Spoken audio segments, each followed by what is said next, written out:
It started with something stupid. A bulb had burned out in the hallway, and I was looking for a spare. That was it. No grand investigation, no suspicion. Just a quiet Sunday and a dim light that needed replacing. I went into the hallway closet, the one near my parents' room, the one no one ever touched. The door creaked like it hadn't moved in years. Inside, coats that smelled like mothballs, an old vacuum, and a stack of boxes with dates scribbled in fading ink. Nothing unusual, except for the drawer. At the bottom of the closet, hidden behind a row of shoes, was a small, shallow drawer I'd never noticed. Not locked, but stuck, like it hadn't been opened in a very, very long time. I pulled. It resisted. Then, it gave. Inside was a single envelope. No dust on it, as if someone had placed it there recently, or opened the drawer just enough to tuck it away and then shut it again. The envelope was yellowed with age. The edges curled. My name was written on the front. But it wasn't the way my mother spelled it. It was the way my aunt used to write it. My name with a little star above the I. A private thing. A childhood thing. But the handwriting wasn't hers. And it definitely wasn't recent. I felt it then. That tightness in my chest. Not fear, exactly. Something else. Displacement. The feeling that the room around you has shifted by half an inch, and now nothing fits the same way. I sat down on the floor, hands shaking. I knew, even before I opened it, that this wasn't something I was meant to see. I could feel it in the weight of the paper, in the silence around me, in the way the world suddenly felt colder. I opened the envelope, and everything I thought I knew about my family, every story, every reassurance, every photo on the mantel, began to fall apart. The letter wasn't long, but it didn't have to be, because the first line hit like a hammer. If you're reading this, they never told you the truth. I stopped breathing. My fingers clenched the paper so tightly it nearly tore. Truth? What truth? I kept reading. They said I left because I was selfish, but that's not why. I was told to leave, threatened actually, because I knew things I wasn't supposed to know. About you, about your parents, about what really happened the night everything changed. I looked at the handwriting again. It wasn't my aunt's. It wasn't anyone I recognized. And yet, it knew me. It knew everything. The rest of the letter, short, frantic, almost unfinished, made my stomach turn. Mentions of secrets, of silence, of lies told for my protection. I closed the letter, sat there on the floor, and felt the world tilt. There was a reason this envelope had been hidden, and something told me it was only the beginning. I must have read it 10 times that night. Each time, it changed. Not the words. They stayed the same, written in quick, almost desperate strokes. But the way they landed inside me, the way they rewrote every memory I thought I understood. The letter wasn't long, barely a page, but it spoke in layers. They told you I ran away, that I couldn't handle being part of the family anymore, but they left out what they did to keep their version of the story clean. You're not who you think you are, and neither are they. It was like a riddle wrapped in a wound. No names, no dates, just phrases meant to pierce, to provoke, to force me to question everything. There's a reason you never saw your birth certificate. Ask about the night of the fire, not what they said happened, what really happened. And ask why your mother changed her last name 2 months before you were born. My heart pounded with every sentence. These weren't just vague family secrets. This was identity. This was origin. This was me. I remembered that night, the one the letter mentioned, the fire. I was young, maybe 5, and all I knew was that our garage burned down. Electrical issue, they said. Nobody got hurt, but I never saw pictures from before that night. None of me as a baby, none of the house before it changed. And now I was wondering, what exactly burned that night? Photographs? Records? Truth? I searched the envelope, the back of the paper, the drawer. Anything for a name, a clue, a signature. Nothing. It was like someone had written this in a fever and buried it, hoping I'd never find it. Or maybe hoping I would, eventually. But it was clear. No one wanted me to read this. Because once I did, I couldn't unsee the gaps. The stories that never quite lined up. The pauses in conversations. The way my mother's eyes always darted when someone mentioned that year. The year I was born. I sat on the floor with the letter in my lap, heart racing, palms sweating. It wasn't just about a hidden drawer or a mysterious note. It was about the foundation beneath my entire life beginning to crack. If they lied about this, about me, what else had they buried? And why? I didn't sleep that night. I couldn't. Because once you start questioning the people who raised you, nothing feels safe anymore. And I had a feeling this was only the beginning. The next morning, I woke up to a world that looked the same but felt entirely different. Same walls, same kitchen, same coffee brewing in the corner. But I was no longer living in the house I thought I knew. I had spent my whole life hearing the same story, told in pieces, reinforced through birthdays, holidays, photo albums carefully curated to show the version of us they wanted remembered. Mom met Dad at 19. They fell in love quickly, married even quicker. I was born a year later. The happy accident, the glue that made them a family. But now, all I could see were cracks. In every sentence, every framed memory, every offhand remark I used to ignore. I pulled out the old family albums. Most of them started after I turned 2. Very few pictures of Mom pregnant. No baby photos in the hospital. No visitors. No birth certificate. Not in the files. Not in the drawer. Not even in the fireproof box where we kept important papers. That alone wouldn't have meant much. Until I read the letter again. There's a reason you never saw your birth certificate. The family tree. The one my school had me draw in 4th grade. The one where I put Mom and Dad at the top, with lines pointing down to me and a few cousins. Felt like fiction now. Or worse, propaganda. Carefully designed, meticulously protected, and entirely false. I started looking deeper. Old documents, utility bills, receipts, letters from church groups. I noticed the gaps. A missing year between my mother's high school graduation and her marriage to Dad. A relocation to another town during that year. An address I'd never heard of. And then, a medical bill tucked in the back of a folder. It wasn't in Mom's name. It wasn't even in mine. It was in the name of someone I didn't recognize. And yet, the date matched perfectly with the month I was born. A maternity clinic. Closed down now, but still stamped with the name Greenhaven Women's Center. It meant nothing. And everything. I wasn't looking at a family anymore. I was looking at a stage. Set pieces. Costumes. Rehearsed lines. And I had played my part without ever knowing the script. My childhood wasn't built on truth. It was built on choreography, and whoever wrote the letter had finally pulled back the curtain. Looking back, I realized the signs had always been there, not in what they said, but in what they didn't. In the way my mother would dodge certain questions, the way my father would stiffen at the mention of timelines, the way stories about when I was little always started after a certain point, never before. They raised me with love, structure, discipline, but also with a silence so profound it now rang louder than any scream. I had always been taught to be careful. Careful what you ask. Careful what you believe. Careful not to dig too deep into things that didn't concern me. They called it respect. But it was control. And it worked. Until now. I started seeing things differently. Memories I once accepted at face value now looked staged. Why did I always feel like a guest in my own family? Why did relatives I'd met only a few times look at me with a strange kind of pity? Or was it guilt? Why did I never look like anyone? People would always say, "You look just like your mom," but the photos never backed it up. Different noses, different eyes, different everything. Now I knew why. I wasn't who they said I was.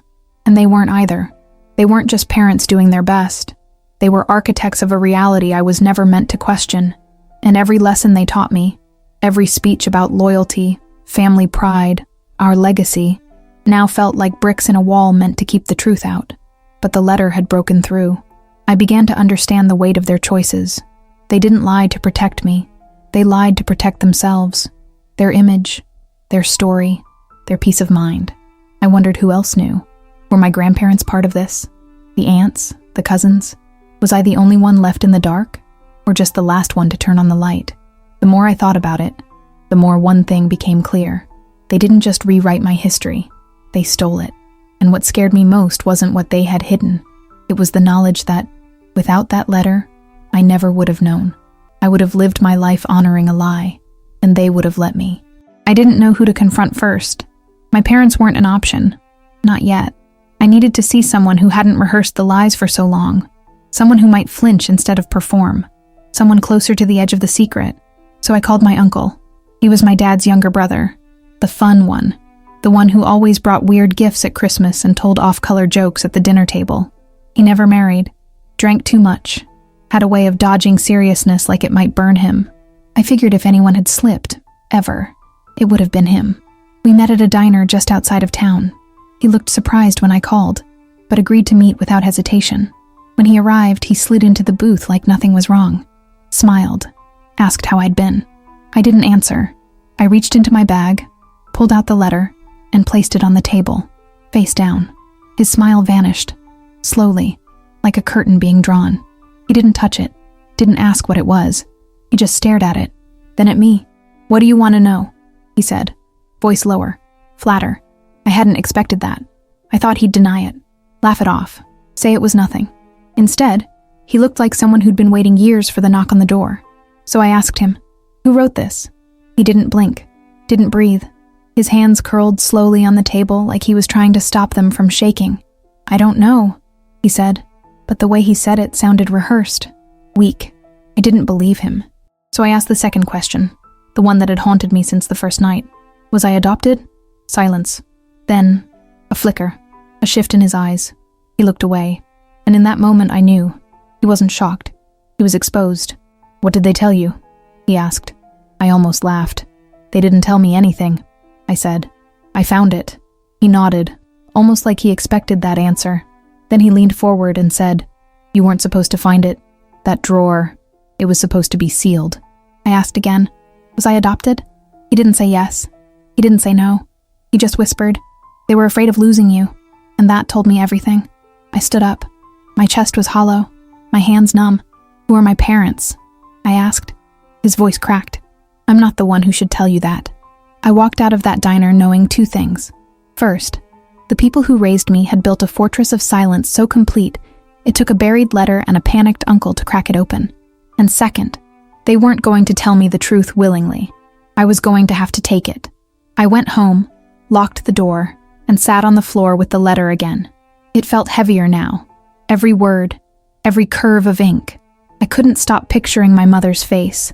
How calm she always was. How precise. The soft voice. The careful way she chose her words. The way she always looked like she was balancing something fragile behind her eyes. I used to think that was strength. Now I wondered if it was fear. Later that evening, I confronted her. She was in the kitchen, humming some song from her college days, the smell of tomato sauce filling the room. It could have been any other night, except it wasn't. I didn't wait. I placed the letter on the counter beside her. She froze. Not slowly, instantly, as if the air had been sucked out of the room. She looked at the envelope like it was a weapon. And then, she said the one thing I wasn't ready for. "You weren't supposed to read that." No denial, no confusion, just confirmation. I asked her directly, "Was I adopted?" She didn't answer right away, just walked over to the sink, turned off the stove, and stared out the window. When she finally spoke, her voice was hollow. "You were born to someone I knew in college, someone who couldn't keep you, and I couldn't have children. Not then." I wanted to scream. Instead I said, "So you lied to me my whole life?" "No," she whispered. "I protected you." I laughed. Sharp. Ugly. She turned around, eyes glossy. "I loved you. From the moment they placed you in my arms. You were mine. I just didn't know how to explain the rest." "You lied," I repeated. And for the first time in my life, she didn't try to fix it. She just nodded. Yes, there it was. The truth. Laid bare. Ugly. Real. She told me the fire, the one I barely remembered, had been intentional. Not arson, not criminal, just calculated. They burned the records, the documents, the paperwork that connected me to someone else. And then they built a life around the ashes. "Your father didn't want to do it," she said. "He wanted to tell you when you turned 18, but I couldn't. I was so afraid of losing you." I stared at her. This woman who had bandaged my knees, sung me to sleep, held my hand through everything. And yet, she had kept the most vital truth from me. And I hated how much of me still loved her, even now. That's what betrayal feels like from the people who raise you. It's not rage, it's grief. Because something did die, and something else was born. The mother I thought I knew was gone, and in her place stood someone real, flawed, terrified, and in some way, just as broken by the lie as I was. The next step wasn't clear. My mother had said just enough to validate the letter, but not enough to satisfy the gnawing emptiness in my chest. I needed more. A name, a voice, something that made it real, not just a story whispered in a kitchen with the lights too bright. So I found the number. It was buried in a box of old address books, one of those thick, leather-bound ones with curling edges and faded ink. Most of the contacts were scratched out, replaced, forgotten, but one name stood out. Marianne. No last name, just Marianne. I remembered her. She used to visit when I was very young, always smelled like lavender, gave me small presents, books mostly. But one day, she just stopped coming. I dialed. The phone rang 4 times, then a click. Her voice was the same, softer than I remembered, but unmistakable. Hello? I paused. What was I supposed to say? I didn't even know what I was asking, but my mouth spoke before I could stop it. Did you know my parents took me in? Silence. Then, who is this? I told her my name. Another silence. Then a breath, sharp and audible, like someone catching air after being underwater for too long. Oh, sweetheart, she whispered. And that was it. That one phrase, that tone, that sorrow. She knew. She didn't ask which parents, didn't ask what I meant. She knew exactly what I was asking, and she broke. I heard it in her voice as she said, "They promised they'd tell you. When you were ready." I begged them not to lie. My knees buckled. I sat on the floor, phone trembling in my hand. "Who are you to me?" I asked. "I'm your mother's sister, the real mother, not the woman who raised me, the one who gave birth to me." "She was my sister," Marianne said. "She wasn't ready. She was so young. And you were, God, you were everything. But they said they could give you a better life. I never agreed with the way they handled it, but they loved you. I know they did." I asked about the adoption. "There was never a legal process," she admitted. "It was arranged, quietly. Your birth records were sealed. I didn't know they'd go so far as to burn everything. I'm so sorry." She gave me details, names, dates, photos she'd kept. And then she said, "You look like her. Not your mother. Your real mother. Same eyes." I cried. For the first time in days, I really cried. Not from anger, not from betrayal, but from knowing where I came from, knowing someone out there saw me and didn't lie. Marianne asked if I wanted to talk more. I said yes. And when I hung up, I didn't feel fixed, but I did feel real. Like my story had a beginning I could finally hold in my hands. After everything, I sat in the middle of my childhood bedroom, surrounded by furniture that suddenly looked too small, walls too close, air too still, and realized there was no going back. The truth doesn't let you return to ignorance. Once you know, you can't unknow. You can't look at your mother the same way.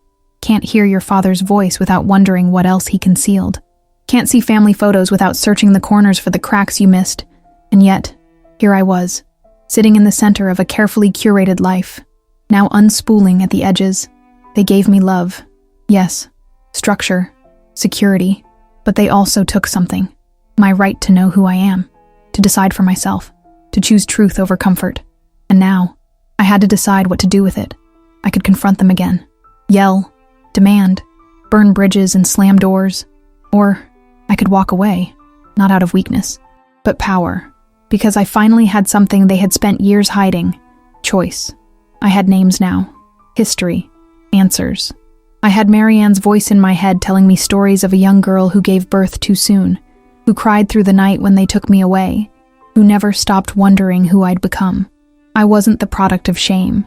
I was the consequence of love buried in fear, and I had to decide who I wanted to be, knowing all of it. I didn't write a letter back to my parents. I didn't scream. I packed a bag, one notebook, one photo of the woman who raised me, one photo of the woman who gave me life.